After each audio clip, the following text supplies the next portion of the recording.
අර vehicle import කරනකොට එක එක ඒවාට ඔක්ෂන් ප්‍රයිස් එකට එකතු වෙන එක amount හින්දා මම පොඩි මේකක් හැදුවා මේ වෙන වෙනම username වලින් ලැබුණාම ලීසින් අරකේ ඕන වාහනේ විතරක් ලෝඩ් වෙන විදිහට ඒක ඇඩ් වෙන ගාන මේ පෙන්වන විදිහට එක්සාම්පල් එක මේ Excel sheet එක මම ෂෙයා කරනවා මේකේ මේ ඔක්ෂන් එකට ලොග් වෙන්න පුළුවන් මේ විදිහට ඔකට ගිහිල්ලා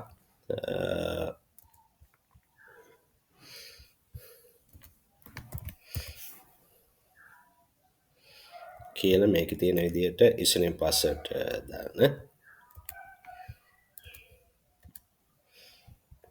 හරි ඊට පස්සේ තව ටැබ් එකක් අරගමු මේ passwords මම කීපයක් ෂෙයා කරලා තියෙන එක එක වාහන වලදී අර ඇඩ් වෙන ගාන වෙනස්. එක වාහනේ size එක අනුවයි. ඒ කියන්නේ ඒකේ cubic meters ගාන තියෙනවනේ shipment එකේ.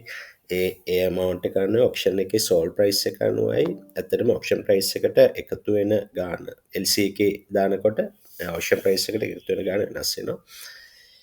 ඒක තමයි මම මේ දාලා තියෙන්නේ. මම මේ වෙනම මේ logins වලින් ආවම ඒ වාහනේට ඕන එක auction price එක දැම්මහම automatically add වෙලා පෙන්නනවා.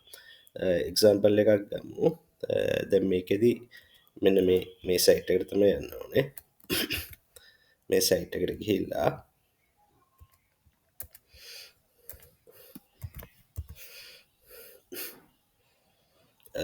අපිට හිතමු එක්සාම්පල් එකක් විදිහට යාරිස් එක බලන්න ඕනේ කියලා username එක අරගෙන දාලා password එක අර ඒකේ තියෙන values දාන්න තියෙන්නේ. එහෙම ගිහලා දැන් බලමු අපි යාරිස් එකේ කොහොමද පොගේ දවස්වල ඔක්ෂන් වල මේ prices බලන්න කියලා. දැන් මෙතන links කීපයක් පෙන්නනවා. එතනින් මේ link එකේ පෙන්නන්නේ මේ අපි load වෙලා තියෙන මේ link එකේ පෙන්නන්නේ ඉස්සරහ සතියට යන වාහන. ඒ කියන්නේ හෙට අනිද්දා දවස්වල යන වාහන අපි ඇත්තටම actually bid කරනකොට මෙතන තියෙන lot IDs කියලා පෙන්නලා තමයි කියන්නේ මෙන්න මේ amount එකට bid කරන්න කියලා. අපි දැන් කීයටද bid කරන්න කියලා rough idea එකක් ගන්න අපි කරන්නේ stats link එකට කියලා සාමාන්‍යයෙන් ඒ වාහනේ කීයටද ගිහිල්ලා තියෙන්නේ කියලා බලන්න.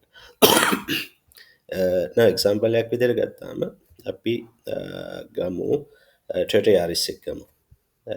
Toyota Yaris එකේ අපිට ලංකාවට ඉම්පෝර්ට් කරන්න පුළුවන් 2023 උඩ ඒවානේ.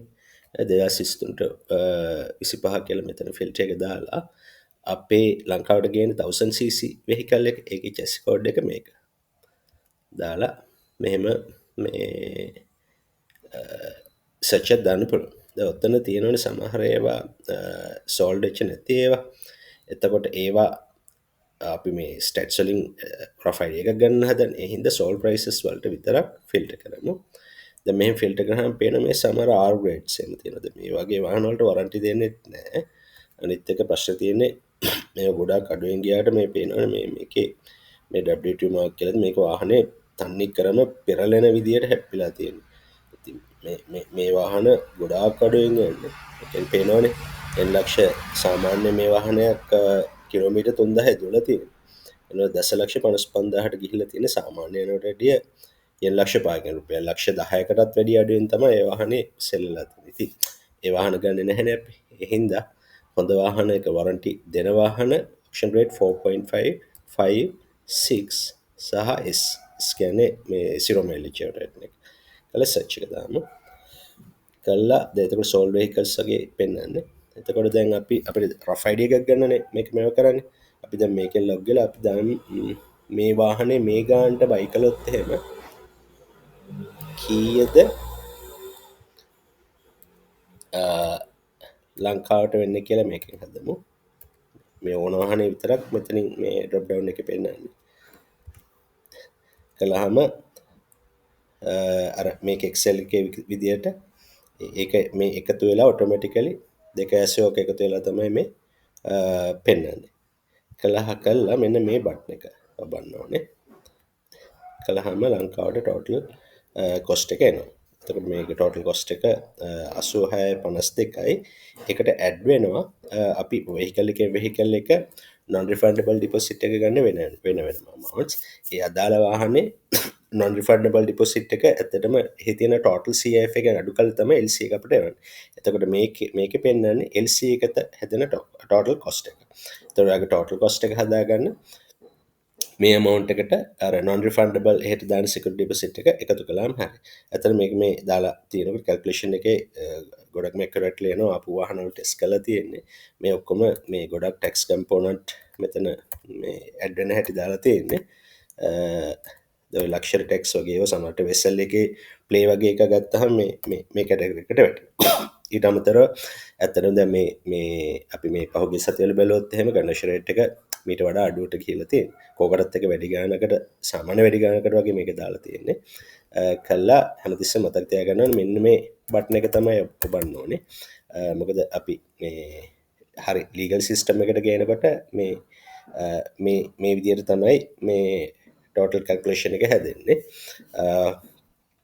දැන් ඕකෙදී අපි මේ වගේ ඩිෆරන්ට් වාහනවලට මෙහෙම බිට්ස් දානවා ද හිතම ඇතන මොක්ෂණ එකේ බිට් කරන්න පටන් ගත්ත කියලා ඔක්ෂණ එක බිට් කරන්න පටන් ගන්නකොට අපි බලන්න මෙතන ලින්ක් එක අපිතමු ටොයෝටා යාරිස් එකක් අපිට බිට් කරන්න තියෙනවා කියලා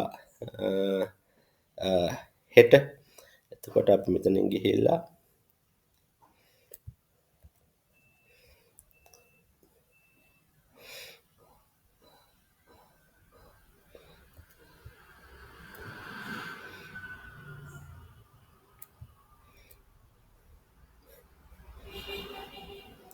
මේව තමයි ඇත්තටම මේ දවස්ටික ෆ්‍රයි් අද දවසත් ඇතද ෆ්‍රයිඩේ ෆ්‍රයිඩේදල ඉස්සරට හෙට වාහන බාන්න මෙ මේ වගේ සිලෙක් කලා හම කළ දන්න ඇති අපි දන්නවන ස්ටට් සලින් සාමාන්‍ය මේ වාහනය කිය ප්‍රයිසස් අපි කරන්න එතකොට මෙන මේ වාහන පහක් සෙලෙක් කර මැක්සිමම් පහක් සෙලෙක් කරලා ඒ වාහන කියටද මැක්සිම බිට් කරන්න ඕන කියලා මේ අපට මෙසේජයක් වන අපි ගන්ටන්න උදාහරණ විදිහට ගමු අපි මේක අපි ඩිසයිඩ් කරනවා මේ වාහනේ ලක්ෂ 16කට මැක්සිමම් බිට් කරන්න කියලා 16කට බිට් කරන්න කියලා දාලා ඒ වාහනේ 15.50කට આવොත් එහෙම බිල් කරන්නේ 15.50ට 16ට හැමතිස්සෙම සෝල් ප්‍රයිස් එකට තමයි බිල් කරන්නේ ඒ සෝල් ප්‍රයිස් එකට 15.50ට ඒ කියන්නේ අපි හිතමු 15.50ට බය වුණොත් එහෙම අපි මෙතන දාන්න ඕනේ 15.50 කියලා. අපි 16ට බිට් කරන්න දැම්මට බයි වුණේ